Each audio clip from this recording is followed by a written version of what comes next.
किसान भाइयों, इस समय आम की जो फसलों पे इस समय आप देख रहे हैं कि थ्रिप्स का भी अटैक है, हॉपर्स का बहुत ज़्यादा अटैक है। बहुत किसान भाई निराश हैं, क्योंकि जिस हिसाब से बौर आई थी और जो जितनी संख्या में अच्छी बौरें आई थी, निश्चित तौर पे ऐसा लग रहा था कि बहुत अच्छी फलत होगी।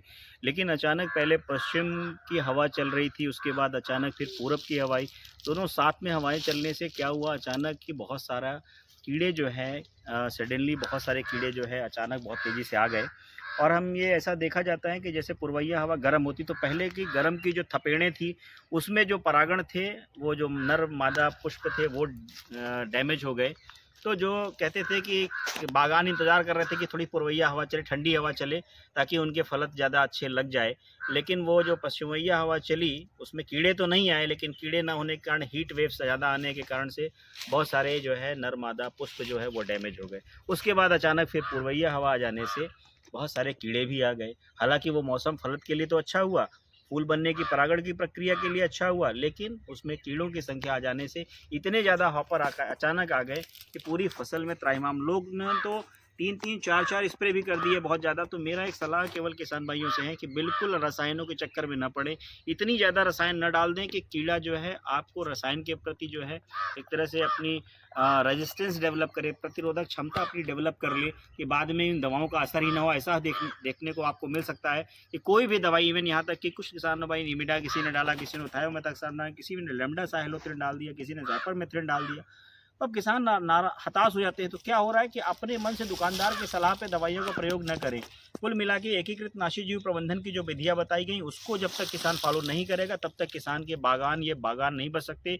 एक समय ऐसा भी आ सकता है कि लगातार अगर इसी तरीके से दवा टैंकर से होती रहे, तो कुछ दिन में आम की फलत भी पूरी तरीके से गायब हो सकती है। इस पूरे बाग में ये अब देखिए, कीड़े अगर स्थिर हो जाएंगे, आके आप प्रवास कर लेंगे, तो इनकी पूरी पूरी फलत जा सकती है। सलाह ये है ऐसे समय में एकीकृत नाशी जीव प्रबंधन, यानी कई एक से अनेक विधियों से कीड़े और बीमारियों से बचाना। यानी जब पौधा क्या बोलते हैं, जब फूल आने की कंडीशन में हो, तो पूरे पौधे को नहला देना। पोषक तत्व प्रबंधन, ताकि पौधा स्वस्थ रहे, मजबूत रहे। दूसरी बात, कीड़े आते हैं तो कहते हैं शाम के समय धुआं करना। इस समय जो कीड़े आए, जब मच्छर, हम घर में, हम गाँव में, हम जब मच्छर भगाने के लिए सिंपल धुआं करके नीम की पत्ती का धुआं कर देते, तो बागों में भी अपना कर सकते हैं। इस समय अपनाएं कि इस समय जब दवाइयाँ जहाँ नहीं काम कर रही है, वहाँ केवल आपने टूटी जो पत्तियाँ हैं, सूखी पत्तियाँ हैं इनकी, या नीम की पत्तियाँ हैं, इनको जला के सुलगा दे।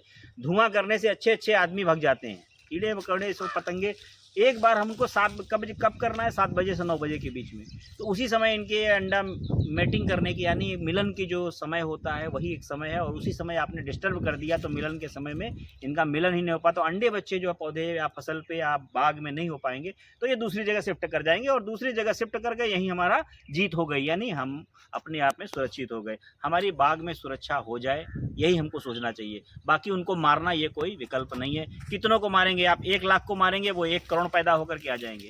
तो कुल मिला के ये है कि अपनी फसल को कैसे बचाएं, सुरक्षित रखें, इस पे किसान को काम करना है। किसान भाइयों को यही है कि थोड़ा सा धुआं करें, साफ सफाई रखें, गंदगी, और लाइट ट्रैप भी इस्तेमाल करें। सोलर लाइट ट्रैप आजकल आ गए बागों में। जितनी दवाइयाँ आप टैंकर में इस्तेमाल कर रहे हैं, 4-4 दवाई, 5-5 दवाई टैंकर इस्तेमाल, उतने में तो सोलर लाइट ट्रैप आ जाएगा। इसको इंस्टॉल कर दे, वो कीड़ों को, अपनी जनसंख्या को स्वतः ही नष्ट कर देता है। बहुत ही अच्छी तकनीक है। तो मैं यही कहूँगा, सभी बागानों से मेरा अनुरोध है कि जितने भी बागवानी करते हैं, light trap, pheromone trap, yellow sticky trap, पारिस्थितिकी अभियांत्रिकी, खेतों के किनारे किनारे, बागों के किनारे फूलों के पौधे, और शाम को धुआं करें, बागों में गंदगी न रखें, और इस तरीके से सिंचाई करें, पोषक तत्व प्रबंधन करें, तो निश्चित तौर पे आपकी बाग जो है अच्छी रहेगी और अच्छा उत्पादन आपको मिलेगा।